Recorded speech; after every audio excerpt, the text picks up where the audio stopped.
Coming up next on the spot, we've got games, and yes, more games.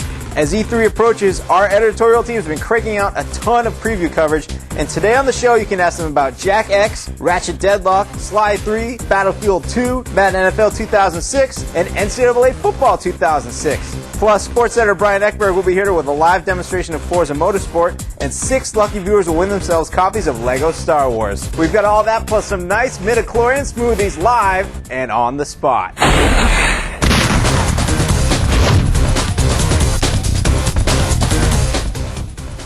Hello, everyone, and welcome to the show. I'm your host, Rich Gallup. As always, I'm joined by Ryan MacDonald. And Ryan, who's with us today? Brian Ekberg. Hey, Brian, how's it going, man? I'm doing well. How you guys doing? Oh, we're doing great. We're going to be talking with Brian in just a moment about a little Forza Motorsport. So send in your questions now. GameSpot Complete members, we always say that the best part of every show is hearing from you, the viewers. You come up with some great questions. Look at the bottom of the page right now, right below this very viewer. If you're a GameSpot Complete member, you'll see the form. Fill out your name, where you're from, send in your question. You'll hear it live right here on the show like all these other questions. If you don't see a form at the bottom of the page, that means you're not a GameSpot Complete member, so, sign up. Just do it, Totally. Find the money. Get a paper route, whatever it takes. We got a great show today, Ryan. We do. We have a lot of new game knowledge. A lot of sequels and franchises. We have Forza right here in the studio. I'm all excited to get some Forza on. And we're giving away Lego Star Wars. Have you been playing Lego Star Wars, by the way? I haven't. I have it on my GameFly account. I flew all the way through. Of course, I played a little bit of episode 1, but I had to jump right to the episode 3 because I want to see what that's all about. It's awesome. Did it give it away, the movie? Or? It shows some stuff in there. That's cool. They're Lego stuff, but it's stuff. Yeah, it's really cool. I get a tear in my eye every time I see Darth Maul get cut in half like that because that's the only part I liked about the first movie was Darth Maul, and then, cut in half. Yes. Lego style. Anyways, so send in your questions. We're talking about all kinds of games, but right now, Brian Ekberg. Yeah. Forza Motorsport. For those that don't know, what is this game? Well, this is Microsoft's big driving simulator. This is sort of Microsoft's answer to the Gran Turismo series. It's been anticipated for the longest time, and it's finally gone gold. I think it went gold today, actually. So it's going to the factories, and it'll be here May 3rd. And we've got it in studio here, and we're going to take a look at some of the features and do a race, I guess, later on. And yep, later on in the show, we're going to let you and Ryan race against each other. But right now, people have seen footage of the game, of the cars driving now. We've seen Conan O'Brien and his beat-up Chevelle or whatever that was. But right now, there's some crazy extras in the online mode, right? Yeah, show us off there's a lot you can do with the online. What I'm going to show off here is sort of customizing your car. You have a number of cars that you can buy in the game, but you can make them. You really can make them your own by using a paint job or putting decals on your car. So I brought up my car that I've been messing with, my sort of cowboy hat chest piece car that you can take a look at here.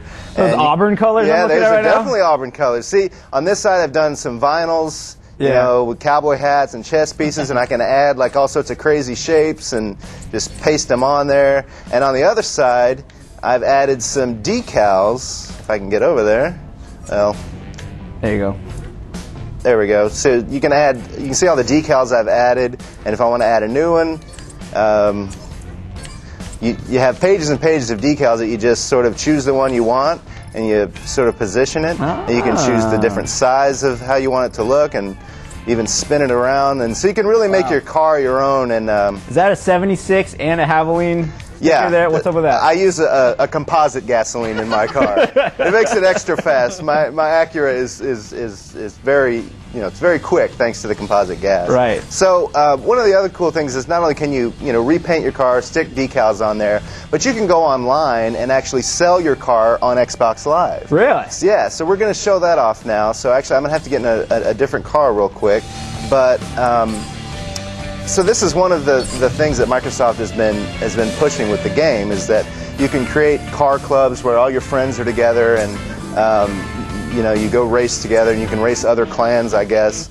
But you can also share your cars. Now, when you say sell your car, are you talking about the crazy future Xbox 360, whatever it's going to be called, where you microtransactions and you're going to sell your car to a nickel to Ryan right now, or are you talking about the good selling where it's fake money? Yeah, it's fake money right now. Good. I mean, you go through the game and you earn credits for race wins and things like that.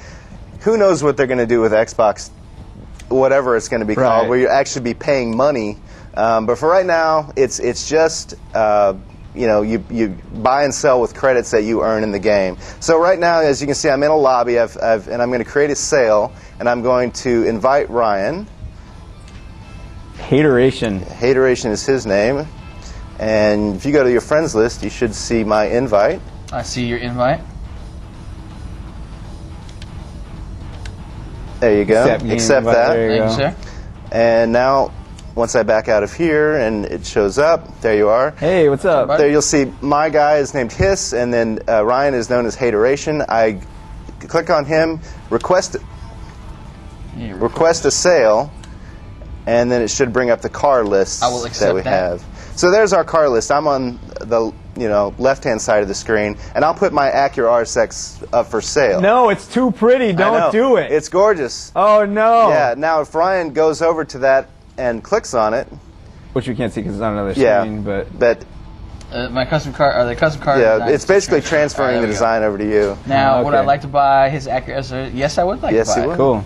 And then Ryan wants to buy my car. I say yes, and then there you go. Now, can you buy a car from Ryan real quick so we can see what's going on? As you can see, over on Haterations, which is Ryan's side, my Acura RSX is now there, so I could probably buy that back from him. Buy it back. That was a mistake. I want that car back. You don't want the car back. It's my cowboy chess piece car, so I will. War Eagle. Not for sale. Not for sale. Yeah, because you have to click on it. Okay.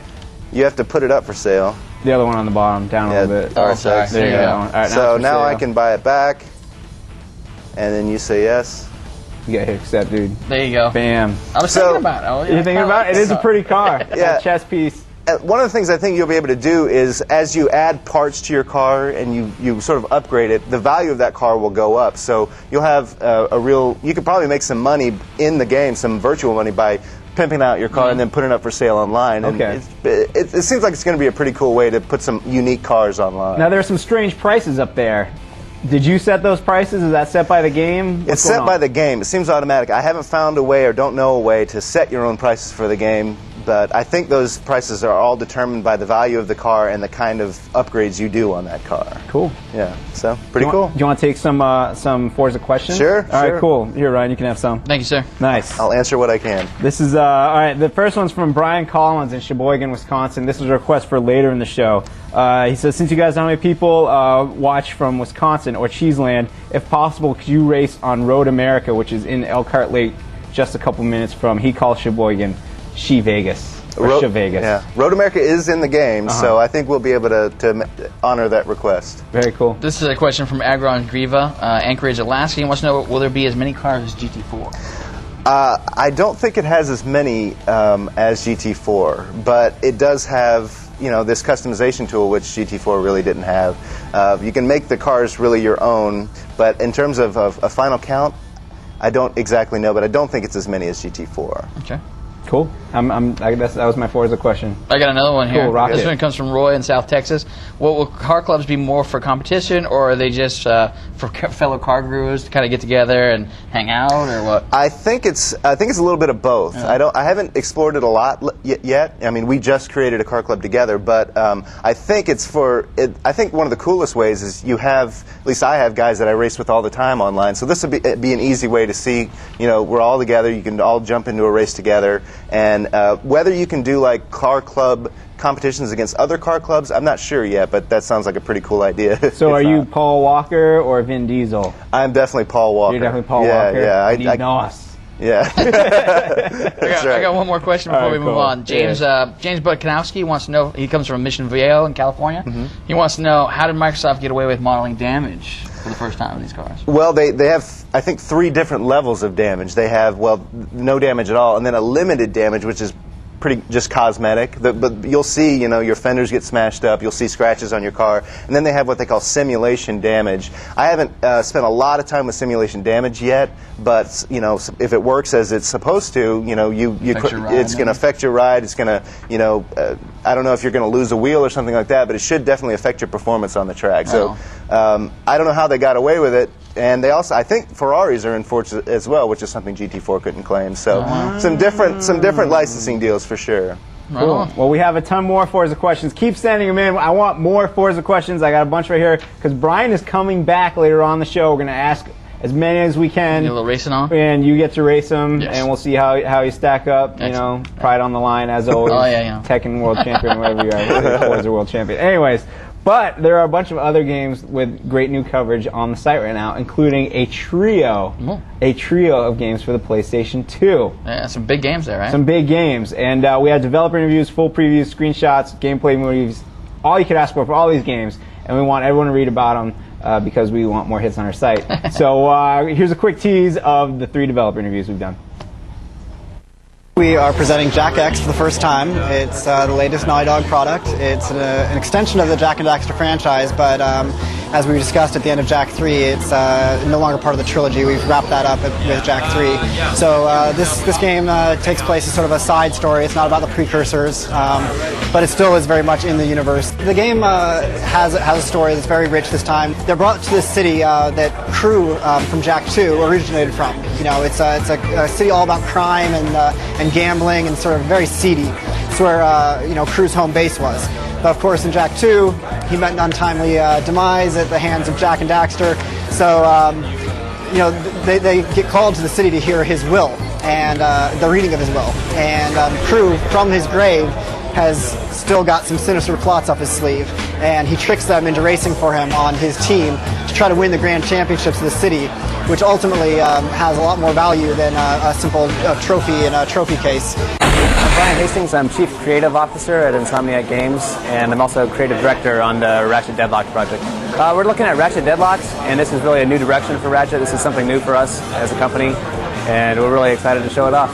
This time around, we started out with a story concept that we really liked. It was the idea of Ratchet and Clank being kidnapped and Ratchet being forced to compete in this deadly underground combat sport. And from there, we took the art direction, we took the production designs, the gameplay, and pretty much every element from character design to music, and made it match that one theme. So I feel like it's much more sophisticated and much more unified and cohesive style of game than we've done in the past. We're definitely focusing on making it much more of an action game. We've gotten a combination of action and adventure in the past, and this time we're focusing on 100% adrenaline, pulse-pounding action all the way through, and we're making it a bit more challenging as well because a lot of our fans have said they want more action and they want more challenge. So we're trying to deliver that in a complete package this time. Slide 3 is going to be out this fall for the PS2. Well, in Slide 3, to recap Slide 2, Bentley was hurt at the end of the game, fighting the latest incarnation of Clockwork, the nemesis to the Cooper lineage. Murray basically felt responsible for what had happened to Bentley, and has actually, over the course of the time passed between Slide 2 and Slide 3, has actually left the gang. Bentley starts this game confined to a wheelchair, but it's not a regular wheelchair. It is a Bentlified wheelchair, complete with traps and bombs and gimmicks and all kinds of things that help him get around. And basically the first thing we got to do is try and get Murray back on the crew. So the story basically begins with Sly learning about a secret family vault. Once he finds out the secret location of this place, he realizes that the location's been compromised. Somebody beat him to the punch, which opens up a whole series of questions. But Sly immediately learns that he's going to need to get a pretty big team together to get into this vault.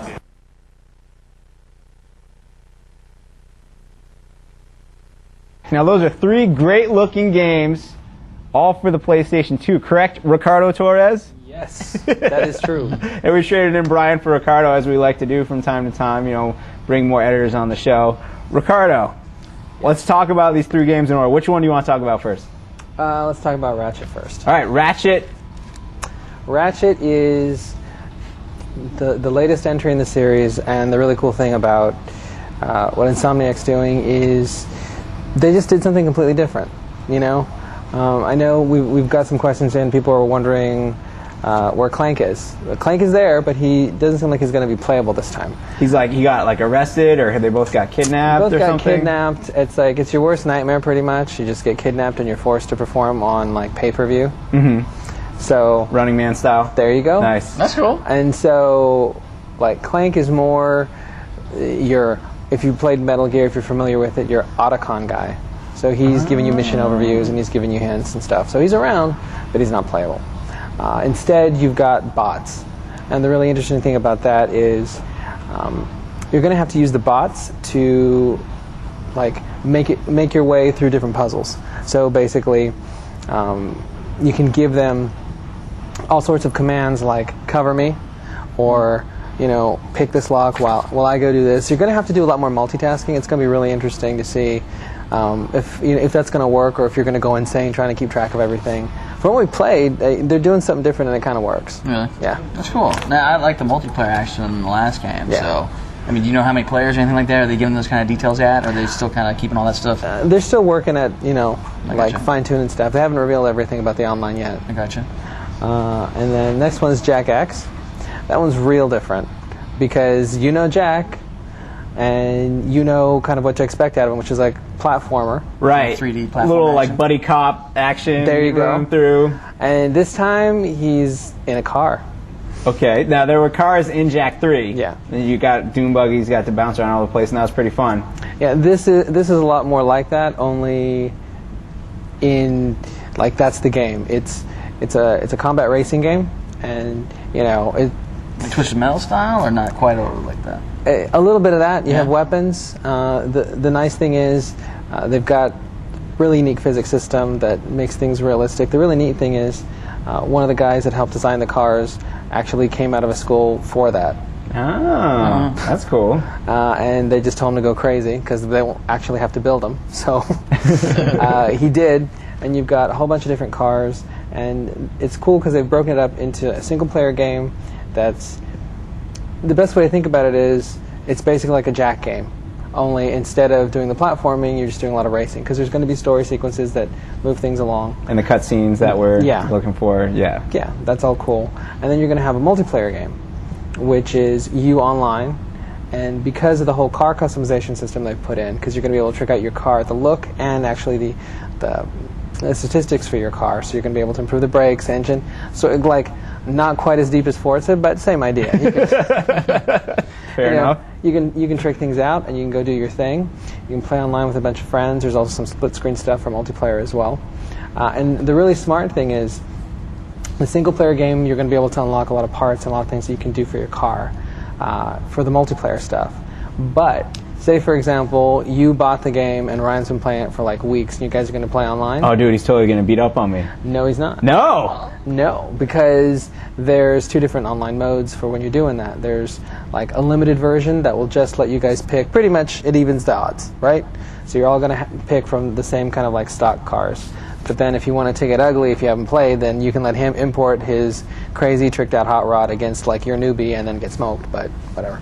Cool. Gotcha. Spencer Guy from Hudsonville, Michigan is wondering, looking way into the future, if Jak X combat racing becomes very popular, do you think there's a possibility it'd become a new franchise, kind of like Mario Kart? I mean, if there's one thing Naughty Dog knows what to do, it's, work the franchises right. And, if people are really into it, how could they not make another one? It's true. Yeah. Cool. The last of the trio is Sly 3, right? Yeah. Honor Among Thieves, That correct? looks really cool. Yeah. Yeah. The really cool thing about the Sly series has been that it's had an ongoing story between all these games, and this is kind of the latest iteration of what's up. I don't want to ruin it for anybody, but Sly 2's ending is kind of a good ending for the most part, but there was some tragedy, right? I don't know if y'all finished it, but this friend Bentley, the turtle, kind of had some problems. So now he's in a wheelchair. Yeah, he's in a wheelchair. I'll just cut right to the chase right there. Yeah. Bentley's in a wheelchair. Yeah. Sorry. All right, go on. And so basically, that's a whole new gameplay mechanic for him because he tricks it all out, kind of like Professor Xavier Nice. kind of thing. Or that guy in Alien 4. Yeah. Nice. Only that movie's not good. Yeah. So he's not French. At least I don't think so. But so you now have a team, and Sly 3 answers one of the questions that have been hanging on my mind for a while. Because if you follow the franchise, Sly, Master Thief, his family, it's kind of a thing.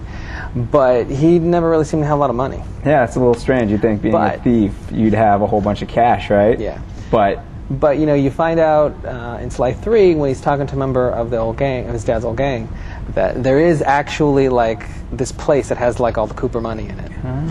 So when he goes there to kind of collect and upgrade some stuff, he finds out it's already been broken into. Oh, bummer. Yeah. So he's got to go with Bentley and try and save the family fortune, but the two of them can't do it, so they gotta get a new team. Get the crew back together. It's not just the old crew. Really? It's like a whole bunch of new faces.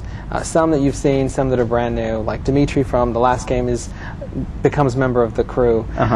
But you're also got some new people like this crazy koala shaman, which is kind of funny. That's pretty good. And he's new. He's a member of the team. They weren't really clear on the exact specifics because they want to have some surprises for E3. But it seems like you're going to have a pretty big crew of people to roll with. And everybody's going to have their own unique abilities. So that's really... And the other thing that people have been asking for is multiplayer. Now, this isn't online, but what you do have a split screen. They said they're going to have a bunch of new modes. The ones that they showed us was just cops and robbers. So somebody plays as Sly, somebody plays as Carmelita Fox. Sly's got to steal stuff, Carmelita's got to kill him. Oh, wow. So Dubs02, and it says Van City. I'm guessing that means Vancouver, British Columbia. Maybe, I'm not sure. Will there be co-op in Sly 3? Yes. Yes. I know you said there's split screen, so that means... Oh, no, wait. Yeah, no, there's no co-op. There's no co-op. There's multiplayer where you get to go play some cool mini games. So just 2 folks at a time, or even 4 with the multi-channel? Right now they just showed us 2. Gotcha. And they showed some new gameplay stuff in the single-player game that it'd be kind of cool to see multiplayer because they have like some biplane stuff. Sounds like a great platforming alternative to people who might need that platforming fix coming up, and they can't turn to a new Jak game or a new Ratchet game as much for it as they would want to. Yeah. Cool. Right on. When are these games coming out? Everybody's hitting in the fall. Nice. Excellent. Very cool. Do you want to read some? You have any questions, Ryan? Or no, I think we should jump right into the football. All right, fine. If you have more questions on any of these games, feel free to check out the full previews, which, as I said before, come with developer interviews and screenshots and gameplay movies. And and obviously we'll have more on these games when, Ricardo? In the near future, especially at E3. Nice, E3. I hear that soon. That's like 31 days away. Yeah. Why you gotta count down like that? So unfair. Ricardo, thanks for coming by. Anytime. Appreciate it. Brian's coming back in just a second, but right now, Ryan's all antsy. He wants to hear some more about Madden NFL 2006 and NCAA Football 2006. So here's a couple interviews. Check it out.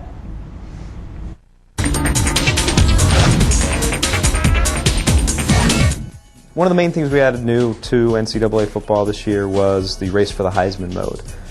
We really wanted to focus on the Heisman Trophy presentation and let the user experience that for himself as he's in the race, as that guy.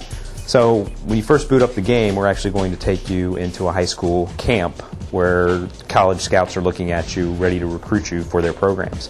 Once you pick your position, you'll be dropped into a drill right away. So if you're a pocket quarterback, for instance, you'll get dropped into the pass skeleton drill. Depending on how well you do there, certain schools will try to recruit you. Once you've been recruited, select a school, we're going to drop you into a dorm room where you'll actually kind of will be your focal point and navigation point for the whole mode. The way the player progresses through the Race for the Heisman mode is, he comes in as a freshman, but he is going to be a starter right away. So you're able to make a difference in the game, even your freshman year. You want to build your player from just this freshman in school and watch him develop, and the better you play, the faster he's going to progress. It's definitely no secret that our fan base, people that even watch NFL games, they love passing. They love doing it. They love watching it. We've been to Madden Challenge events. We watch people play online, and passing is by far the most preferred style of play. They just love to heave it up there to Moss and Terrell Owens and hope they come down with a big play. So easy choice for us, and we think with vision and precision, it'll definitely change the way people play and the way they pass the ball. Now they actually have to look at their targets. They have to choose where they place the ball. No more looking left and throwing right. It's going to change the way you throw the ball.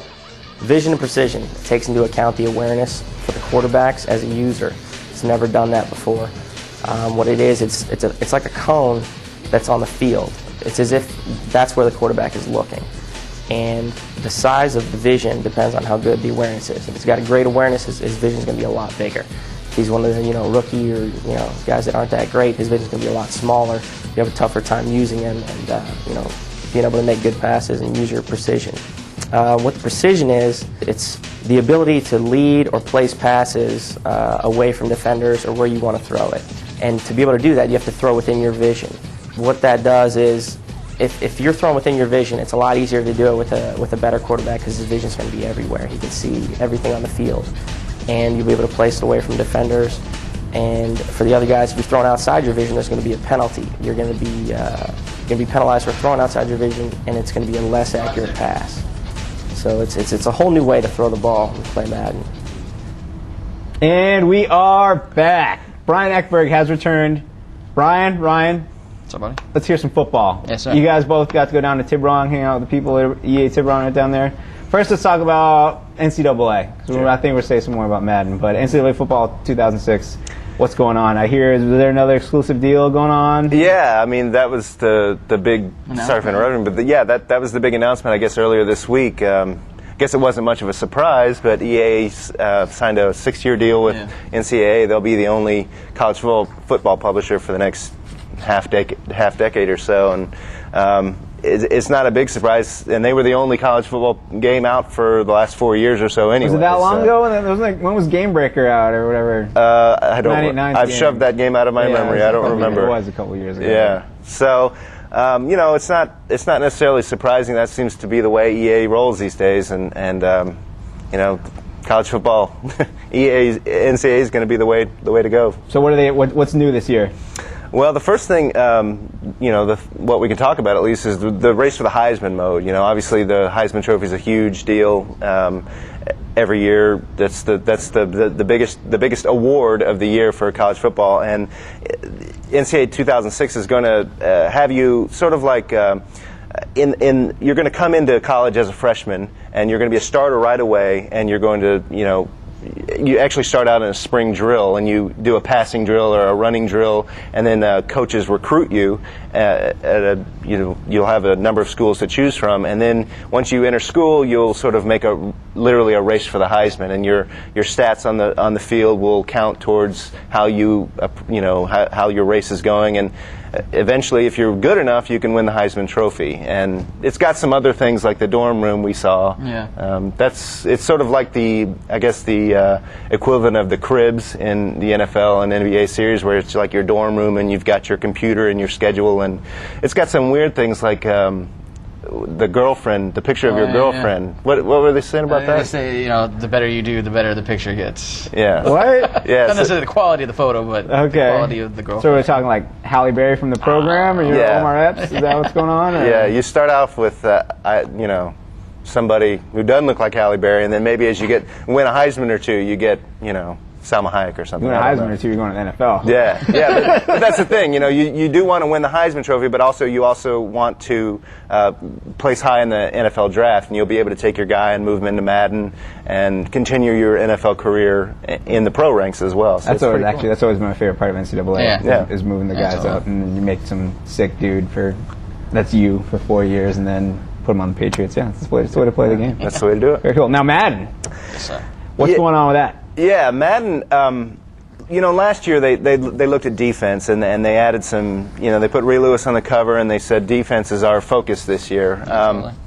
They sort of took the opposite approach this year and took a look at what an aspect of the game they haven't really touched in several years, the passing game. How they dub it is the vision and precision system, and basically how it, if you've seen the story on GameSpot and the screenshots, when you're vision, you basically drop back in the pocket and you have a cone of vision that looks like sort of a flashlight that flashes across the field. And as you're looking at a receiver, it's best to make a pass within your cone of vision, else it's going to be an errant pass or worse, an interception. How wide that angle is tied directly to your awareness rating. So a guy like Tom Brady or Peyton Manning, it's the entire field. Peyton Manning. And a guy like Coy Detmer or something, it's a sliver.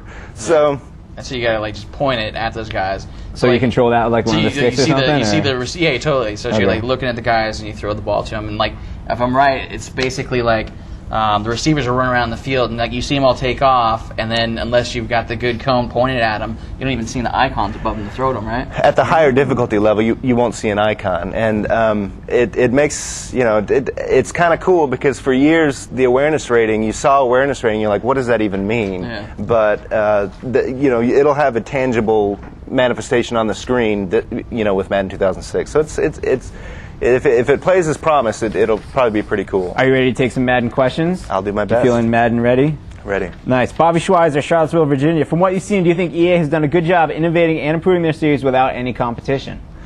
Well, you know, they're definitely trying different things on offense. You know, I mean, just what we were talking about. The Kona Vision thing is definitely something new.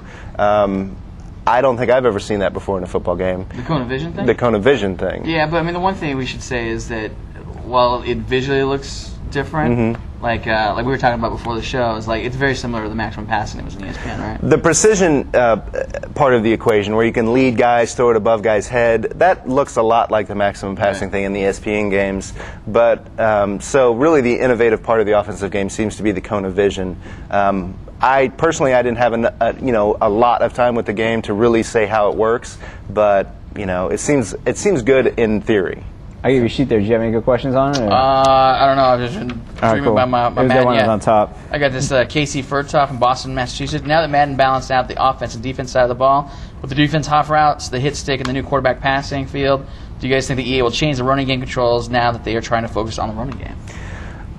Well, sounds like they're focusing on the passing game. Yeah, it sounds. game. I mean, I'm sure they'll tweak things in the running game. I mean, but it sounds to me like the focus. You know, remember the producer told us that people who play Madden pass 70% of the time. To me, that sounds a little low. When you play online games, it seems like guys are chucking it up every play. Yeah. But you know, seems to me the focus gameplay-wise this year is definitely the passing game. So I'm sure we'll see some tweaks. But I think when we were at the Madden Challenge earlier this year, I didn't see a single running play. Well, it's interesting. I mean, we saw Dante Culpepper and Michael Vick a lot last year. Ron Mexico. This year, Ron Mexico. Yes. This year, I expected the Madden Challenge. We'll see lots of Peyton Manning and Tom Brady and you know, McNabb, guys who can take advantage of that huge Kona Vision that they have. Joe C. in Upper Darby, Pennsylvania. Do you know who's going to be on the cover?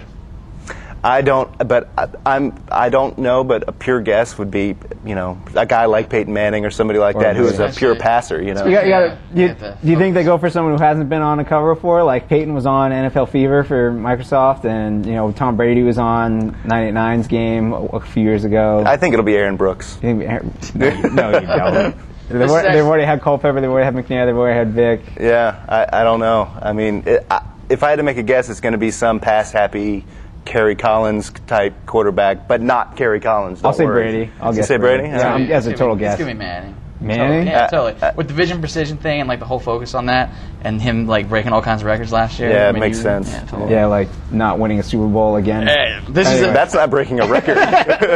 This is actually a good question from Joel Husley in Covington, Louisiana. Much talk and protest has been raised about EA buying up exclusive sports licenses. There's no doubt it's a brilliant move on EA's part, but doesn't it hurt the NFL and NCAA by only having one approved game instead of several? That's actually a cool question because on that interview that we have on the site right now, they had a pretty good answer for it. That I mean, you want to tell them? Or should I? Well, go ahead. I mean, it's good business for EA as far as I'm concerned. And as far it made perfect sense to me now that they have that one deal with that one company for that one game. The NFL is now able to work with those people more closely. They're giving them access to stuff that no video game company has had access to now ever. Like those plays, remember they have those play tapes that the NFL shoots, which is the high-level shots, so they can see the formations that they run.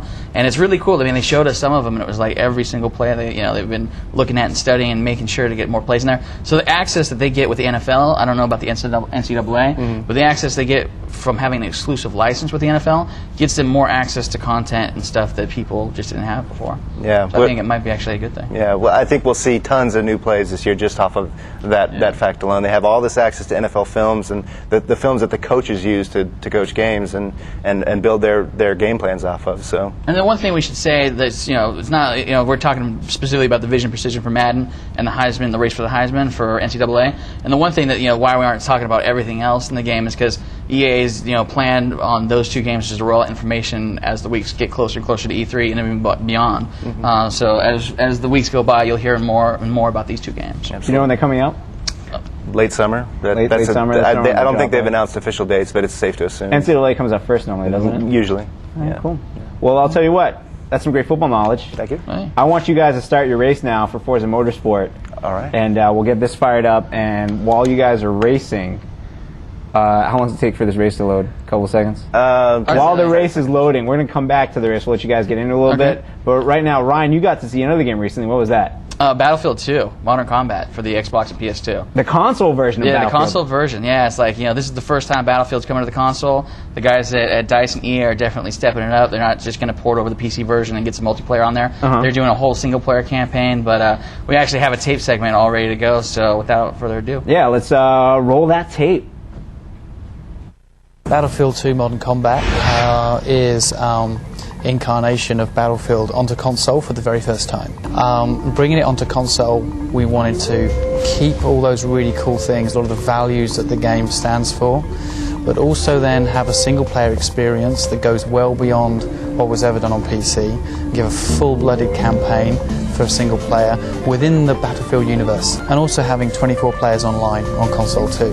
There is a conflict breaking out in Kazakhstan. So Kazakhstan's a huge country bordering Russia and China. It's a conflict between the US and European sort of coalition with the Chinese. We're going to let the player, we actually ask the player to play both sides. So you're going to play the European-US coalition, and you're going to see how the missions unfold and see the propaganda that surrounds those missions and why you're doing the right thing. And then we're going to throw a curveball in and show you the propaganda from the other side. You get a choice. Do I play the European-US coalition? Do I play the Chinese? Where do your sensitivities lie based on everything you've experienced up until now in the game? We have over 30 different vehicle types, land, air and sea, boats and choppers, and military vehicles and civilian vehicles. The number of weapons, separate from the vehicle weapons, is again a large number. I mean, it's looking at well over 50, maybe up to 70. And different troop types. So you've got an assault troop, a support troop, a special ops, a sniper, engineer. When people play the game, they tend to always go where the action is. There are systems which we didn't go into today, but where you can actually see where you have an action camera in the spawn menu. You could see where the most action is. That's always showing the most action. But I mean, you could always see on the map where are people fighting, where are flags changing color and all that. So actually, the players take care of that themselves when they are less people. You can play 4 versus 4 and it's still as fun. I think that's kind of the mechanic of VF. It's a sandbox, and you use whatever toys you want to have a good experience. Whether you're 12 in your team or 4 in your team, it doesn't really matter.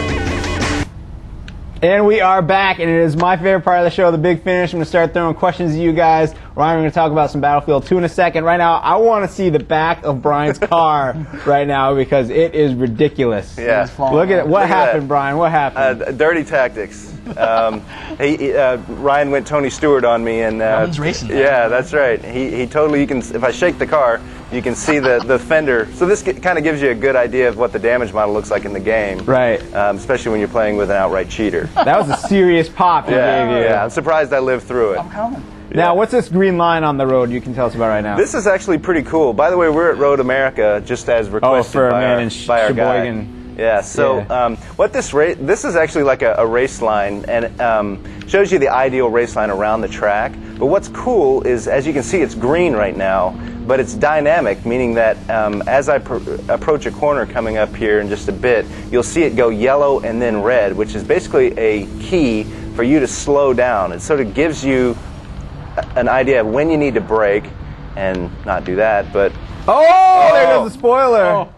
Yeah, so what's cool though is it's dynamic, meaning that it changes. So if you're going fast through a curve, it'll tell you to slow down even more. If you're going too slow, it'll tell you to speed up through a curve. So it adjusts to how you approach every curve. So it's pretty cool. I actually hadn't seen this yet, so this was kind of new for me. So. And it's awesome because this is the most I've played this game so far. Yeah. And that it actually helped me as you drive into the dirt. Yeah, totally. Yeah, it should be noted that this can be turned off for people who are more advanced, but for those new to the game, it really teaches you how to approach each curve of the track and learn the tracks really well. It's pretty cool. All right, well, you guys keep racing. I'm going to start firing questions at you.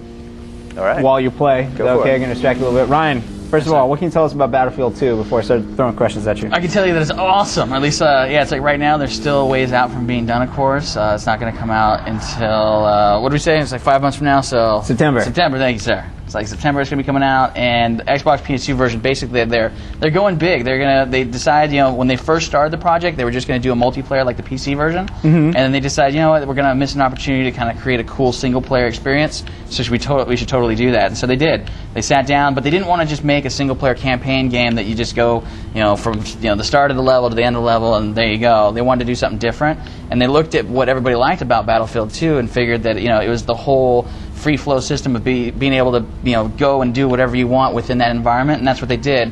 They made this. You do have objectives, but it's very specific objectives, like go rescue these guys, or go blow up this place, or go take care of business here. Very, very specific. So that allows you to gives you like this huge level. These levels are basically 1 kilometer in size, and compared to the PC, that's actually not that big. But on the console, in terms of what you can do, they're really big actually. But yeah, so you get in there, and basically you're going to go through your mission. But the neat thing is you get to figure out different ways to do it. Whether you're going to go head on into the fray and basically just shoot up bad guys, whether you're going to sneak along, whether you're going to try to get people, your people on your squad to kind of help you, give you cover. It's totally up to you. You can definitely play, any of the vehicles you see in that level, you'll be able to jump into, whether civilian vehicles or Humvees. So they definitely tried to give you all the options that you have in multiplayer. But put it into a single-player campaign that you can enjoy. So it looks like it's shaping up pretty good. And the multiplayer is awesome. You can play 24 people online with PS2 and Xbox. I know, 24. Isn't that crazy? Yeah. And so you get 24 people out there. We were playing with 16, and actually the really weird thing, I think I might have mentioned last week, the server that we were on, because they couldn't get it set up right for the test that we were doing, the server that we were playing on was actually out of, I think they said Stockholm or Sweden, and we didn't notice any lag. The 16 of us playing there, it was really solid, really smooth, and we were running around jumping in different vehicles. They got boats. I think they're saying over 30 vehicles and over 70 weapons. I mean, it's a big, cool game. It's going to be really neat. And you seriously just answered every single question I had about the game. So sorry. That's great, dude. We'll move on Forza questions. Right on. How's your race coming right now? I see you stopped. We'll say you stopped because you were answering questions, not because of poor driving. Not because of that really bad turn that I missed. Exactly. Brian is ripping right now. Oh, yeah. All right, sweet. Forza questions. Robbie Vancouver, I was wondering if there was the Toyota hybrid Prius Prius. I'm sorry, the Prius. Is that in Forza? It's in GT4. Yeah, it sure is. I haven't seen it yet, but I don't want to say it's not. All right, cool. Fabian in Brussels, Belgium. How is the career mode? Career mode, it's cool so far. You start off. One of the things that's neat about the game is when you start your career, you have to choose a region that your profile is from, whether it be North America, Europe, or Asia. And depending on which region you choose, you'll have discounts on cars from that region. So if I'm in the North American region, I want to buy a Japanese car, it'll be a little bit more expensive. But if I want to buy a Ford, it's going to be a little bit cheaper. And the same can be true if I'm in a European or Japanese zone. The cars and I think the upgrade parts, the prices reflect where what zone you live in, so to speak. So yeah, it's kind of cool. Yeah. Other than that, it's just a lot of races and earning money and standard stuff that we see in you can talk and drive way better than I did. Well, I say that and I'm off the course now. Joseph Lyons in Albuquerque, New Mexico. He says he knows that GT4, the best way to experience it is playing it with a wheel. Mm-hmm. Does Forza control well with a standard gamepad, or do you think a wheel will be needed to fully enjoy it? It plays fine with a controller. The rumbling effect is really nice, actually. And there's actually going to be a wheel supposedly released by a company called Fanatec that will take advantage of the rumble capabilities of the Xbox and simulate force feedback. We haven't seen it yet. The guys over at GameSpot Hardware are trying to get their hands on one so we can test it out. But I would think this game plays really well with a wheel. I just haven't tried it yet, but I definitely want to try that Fanatec. I don't know if it was that particular wheel, but at CES I got a chance to play this with a wheel, and we actually have a video up on the Forza Game Space about that wheel. Right. And it seemed to work real good for the one that they had. And Bill Gates and Conan O'Brien played it with a wheel. Oh yeah, they may have been playing with that for the most part with that one. I don't know. All right, cool. Roy R. in South Texas. Will car clubs be more for competition, or are they where fellow car gurus would meet and hang out? I think it's a little bit of both. I haven't messed with it that much, but I think you're going to be, your friends are going to be in the same car club, and whether you're going to be able to challenge other car clubs to races and stuff, I don't know. More exploration is needed. Nice. Everyone is asking questions about steering wheels for this game. Well, we already answered that. I think there's going to be a Logitech wheel as well. But I'm not 100% certain on that. Andrew Harris, Northridge, California. If I can remember correctly, one of the developers stated that by altering body parts, you affect the aerodynamics of your car. Have you noticed any variation in your car's physics due to aerodynamic changes? Physics, it's hard to say. I mean, your car's performance will definitely change. You'll see maybe a little bit more grip around tight turns if you get more downforce or you lower the suspension or something like that. But whether, and I would only assume that that the cars handle different and that the physics relay that feeling. But again, I have a lot more to play with this game before I can tell. Nice. For sure. All right, cool. Last question. Roland Pratt's in New Orleans. Have you guys tried hooking up the 3 Xboxes and 3 displays like they did at CES? Actually, we were just talking about that before the show. We haven't tried that, but that's definitely something we're gonna check out. I don't even know if that's still in the game. I guess it is, but we're going to have to check that out and see if it is. Sweet. That's all. Great. Well, thanks for coming by, Brian. My pleasure. Now we're going to move on to the favorite part of the show where we tell everyone who won prizes from last week. Yeah. Ryan, you told us you've been playing some SWAT 4. Yeah, SWAT 4 is awesome. Last week's trivia question was, when is it okay to shoot the bad guys? Do you want me to give you my answer or the real answer? I want give me the answer. The real answer? Or your answer, sure, first, and then the Pretty much never, actually. It's the first-person shooter I played where you're not supposed to shoot people. I mean, it's like I was telling Brian before the show, it's like you kick those doors open and you yell, put your hands in the air, get on the ground, and it's like it gets pretty hectic. And it's weird because like they do the whole like you're not sure if they're gonna put it down or they're gonna try to shoot you at the last second. That game's awesome. That game's totally awesome. So yeah, the answer is when only necessary. Yes, only when it's absolutely necessary. We got a bunch of variations on that answer, and the first 5 people to get it right won copies of the game, and they are Gary Peters of Texas, Jeremy Yerby of Alabama, Mark Barbieri of Ohio, Nolan Gumben of New York, and John LaTorra, also of New York. Nice. The state's just New York, not also of New York. Anyways, all right, sweet. And also we gave away some Mariners swag from the opening day game that I got to go up to, and you just had to prove to me that you were a hardcore Mariners fan. And our man James Williams from Seattle, obviously, he once had a dog named Buhner. Oh, wow. As in Jay Buhner. I remember him, he had the shaved head, and he was pretty hardcore. Sweet. That's awesome. awesome. Shall we give away 6 copies of Lego Star Wars? Yeah, because I've been playing that too, and that is also awesome. Is it also awesome? I guess I mentioned that earlier in the show, yes. Yes, that game is super cool. Nice. We are giving away 6 copies, 2 for each platform. So right now, if you're a GameSpot Complete member, in the form on the bottom of the page, fill out your name, your full mailing address, and your platform of choice, PC, Xbox, or PlayStation 2. Oh, wow. And we needed a trivia question. The first 6 people who get it right will win themselves a copy of the game. I like it when we just throw out like a random one. There isn't like a specific answer, and we just pick the best ones.